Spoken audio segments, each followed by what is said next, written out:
ஸ்ரீமதே ராமானுஜாய நம. ஸ்ரீமத் வரவரமுனையே நம. இன்னைக்கு ரொம்ப அழகான ஒரு பக்த சரித்திரம் பார்க்கலாம். மத்திய பிரதேசத்தில் ஒரு சின்ன கிராமத்தில் ஒரு பக்தன் இருக்கான், ஒரு ஏழை பக்தன். அவனுக்கு பெருசாக படிப்பறிவு எதுவும் இல்லை, அவனுக்கு பணமும் இல்லை. ஆனால் அவன் தினமும் கோயிலுக்கு போவான். அப்படி அவன் கோயிலுக்கு போகும்போது அன்னைக்கு அந்த அர்ச்சகர் தான் போயிட்டு வந்த பத்ரிகாசிரமத்தை பற்றி சொல்கிறாரு. இமயமலை சாரலில் என்ன அழகாக பத்ரிநாதன் உட்காந்துருக்கான், ரொம்ப அழகாக இருக்காங்கிறத சொல்கிறார். அதை கேட்ட உடனே அந்த ஏழை பக்தனுக்கு ஒரு ஆசை வந்துடுது, அந்த பத்ரிகாசிரமத்துக்கு போய் பத்ரிநாதனை வந்து சேவிக்கணும் அப்படின்னு. அவனுக்கு அந்த ஆசை பெருகி பெருகி அந்த பத்ரிநாதன் மேலே ஒரு காதலே வந்துருச்சு. தினமும் அவன் சம்பாதிக்கிறதுல ஒரு சின்ன பங்கை எடுத்து நான் பத்ரிநாத்துக்கு போகணும் அப்படின்னு சொல்லி சேர்த்தி வைப்பானான், சிறுக சிறுக சேர்த்தி வைப்பானான். ஏன்னா அந்த காலத்தில் அவன் இருந்த அந்த கிராமத்திலேருந்து பத்ரிகாசிரமத்துக்கு போகிறதுக்கு ரொம்ப செலவாகுமா. அந்த செலவு பண்ணுற அளவுக்கு அவன் கிட்ட காசும் இல்லை, அவன் ஏழை இல்லையா. அப்படி அவன் சேர்த்தி வச்சு ஒரு நாள் என்ன ஆகுது, அவனுக்கு வயசாயிடுது. ரொம்ப வருஷமாக சேர்த்தி வச்ச காசை எடுத்துட்டு அவன் பத்ரிநாத்துக்கு போகிறான். பத்ரிநாத்தில் ஒரு சிறப்பு இருக்குது. என்னென்னா, அங்கே 6 மாதம் கோயில் நட திறந்திருப்பாங்க, 6 மாதம் கோயில் நட மூடிடுவாங்க. ஏன்னா 6 மாதம் பனியினால் அந்த மொத்த இடமுமே வந்து மூழ்கிடும். அப்படி அந்த 6 மாதம் நடை திறந்திருக்கும் இல்லையா, அந்த 6ஆவது மாதம் கடைசி நாளில் தான் அவன் அந்த கோயிலுக்கு போகிறான். அந்த ஏழை பக்தனுக்கு இதை பற்றியெல்லாம் எதுவுமே தெரியாது. அவனும் போயிடுறான் கிளம்பி. கோயிலுக்கு போய் பார்க்குறான், அங்கே பக்தர்கள் ரொம்ப கூட்டமாக இருக்குது. இவனுக்கு ரொம்ப ஆனந்தமாக இருக்குது. ஓ, பத்ரிநாதரை பார்க்க இவ்வளோ பேர் வந்திருக்காங்களேன்னு ரொம்ப ஆனந்தமாக இருக்கான். அவன் கோயிலுக்கு சரியாக போகும் பொழுது கோயிலோட நடைய சாத்திடுறாங்க. அப்போ அந்த அர்ச்சகர்கிட்ட கேட்குறான், நாளைக்கு காலையில் மறுபடியும் எத்தனை மணிக்கு திறப்பீங்கன்னு. அந்த அர்ச்சகர் சொல்கிறாரு, நாளைக்கு காலையில் திறக்க மாட்டோம், மறுபடியும் 6 மாதம் கழித்து தான் திறப்போம்னு சொல்லிட்டு அவர் போயிடுறாரு. இதை கேட்ட உடனே அந்த ஏழை பக்தனுக்கு ஒரு மாதிரி அதிர்ச்சி ஆயிடுறான். அந்த அதிர்ச்சியிலேயே மயங்கி விழுந்துடுறான். கொஞ்ச நேரம் கழித்து அங்கே ஒரு மாடு மேய்க்கிற பையன் வரான், வந்து அவரை எழுப்பி விடுறான். எழுந்து பார்த்தா அந்த மாடு மேய்க்கிற பையன் அவர் முன் நின்றுட்டு இருக்கான். என்ன தாத்தா, என்னாச்சு, ஏன் இப்படி கீழே விழுந்து கிடக்குற அப்படின்னு அவன் கேட்குறான். அதற்கு அந்த வயசான பக்தர் சொல்கிறாரு, இல்லைப்பா, நான் பத்ரிநாத்தை பார்க்கணுன்னு ரொம்ப தூரத்துலேருந்து வரேன். நான் ஏழை, எனக்கு வயசும் ஆயிடுச்சு, என் கையில் காசும் அதிகமாக இல்லை. ஆனால் இவங்க 6 மாதம் வந்து கோயில் நட சாத்திடுவோம், 6 மாதம் கழித்து வந்து பாருங்கன்னு அர்ச்சகர் சொல்லிட்டு போயிட்டாருன்னு சொன்னி ரொம்ப ஒரு வருத்தத்தோடு சொல்கிறான். அந்த மாடு மிக்கிற பையன் சொல்கிறான், என்னது 6 மாதம் கழித்து தான் திறப்பாங்களா? அதெல்லாம் யாரோ தெரியாமல் சொல்லியிருக்காங்க, நாளைக்கு காலையில் திறப்பாங்க, நீ கவலைப்படாத அப்படின்னு சொல்கிறான்.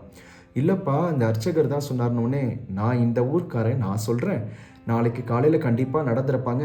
இப்போ ராத்திரி வேற ஆகப்போகுது, இதுக்கு மேலே நாம் கீழே இறங்கி போக முடியாது. அங்கே ஒரு குகை எனக்கு தெரியும், அங்கே நாம் போகலாம், ஏன்னா இப்போ இங்கே பனி அதிகமாக பொழியும்னு சொல்லி அந்த ஒரு குகைக்கு அந்த மாடு மேய்க்கிற பையன் அந்த வயதான பக்தரை கூட்டிகிட்டு போய் தான் கொண்டு வந்த ரொட்டி பால் எல்லாத்தையும் அவருக்கு சூடு பண்ணி கொடுக்குறான்.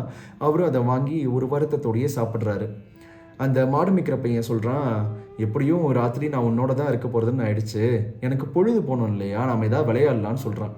என்னப்பா விளையாடுறது இந்த குகையில் அப்படின்னு அந்த வயதான பக்தர் கேட்குறாரு. அதற்கு அந்த மாடு மேய்க்கிற சிறுவன் சொல்கிறான், நம்ம பரமபதம் விளையாடுவோன்னு. அன்றைக்கி ராத்திரி முழுக்க அந்த வயதான பக்தரும் அந்த மாடு மேய்க்கிற பையனும் பரமபதம் விளையாடுறாங்க.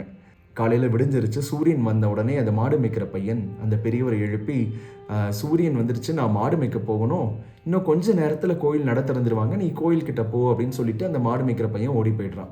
அப்புறம் கொஞ்சம் கொஞ்சமாக அந்த கோயில் வாசலுக்கு வந்து நிற்கிறாரு. மேலதாளத்தோட உற்சவர் வராரு. கோயில் நடையை வந்து திறக்க வராங்க. அவருக்கு ரொம்ப ஆனந்தமாயிடுது அந்த வயதான பக்தருக்கு. அப்போது அந்த அர்ச்சகர்கிட்ட போய் கேட்குறாரு, நீங்கள் 6 மாதம் கழித்து தானே திறப்பேன்னு சொன்னீங்க, பரவாயில்லையே, எனக்காக நீங்கள் அடுத்த நாளே வந்து திறக்கிறீங்களே அப்படின்னு. அந்த அர்ச்சகர் ஏற இறங்க பார்க்குறாரு. இல்லை தாத்தா, 6 மாதம் கழித்து தான் நாங்கள் வந்து திறக்கிறோம், நாங்கள் வந்து 6 மாதம் கோயிலையே திறக்கலேன்னு சொல்கிறாரு. இந்த தாத்தாவுக்கு ஒன்றும் புரியல. என்னது, நான் நேற்று சாயந்தரம் தானே நான் வந்தேன் அப்படின்னு சொல்கிறாரு.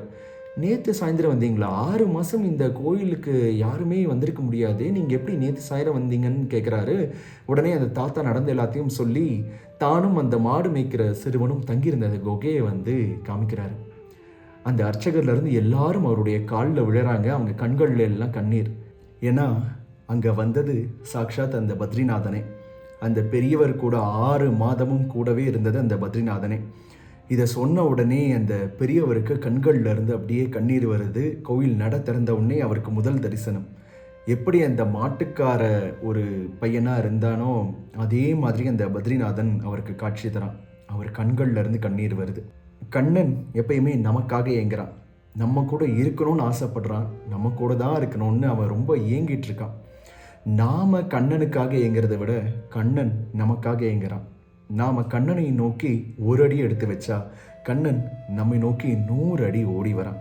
அப்படித்தான் இந்த ஏழை பக்தனுக்காகவும் கண்ணன் ஓடி வந்து அந்த ஏழை பக்தன் கூடவே இருந்தான். கண்ணன் நம்ம கூட நேரம் செலவிடணும்னு ரொம்ப ஆசையாக ஏங்கிட்டு இருக்கான். கண்ணனை நோக்கி நீங்கள் எப்போ முதல் அடி எடுத்து வைக்க போறீங்க? அனைவருக்கும் அவனின் அருள் கிடைக்கட்டும். மீண்டும் நாளை இன்னொரு பக்த சரித்திரத்தில் பார்க்கலாம். ஸ்ரீமதே ராமானுஜாய நம. ஸ்ரீமத் வரவரமுனையே நம. கோவில் கந்தாடேனன் சுவாமிகள் திருவடிகளே சரணம்.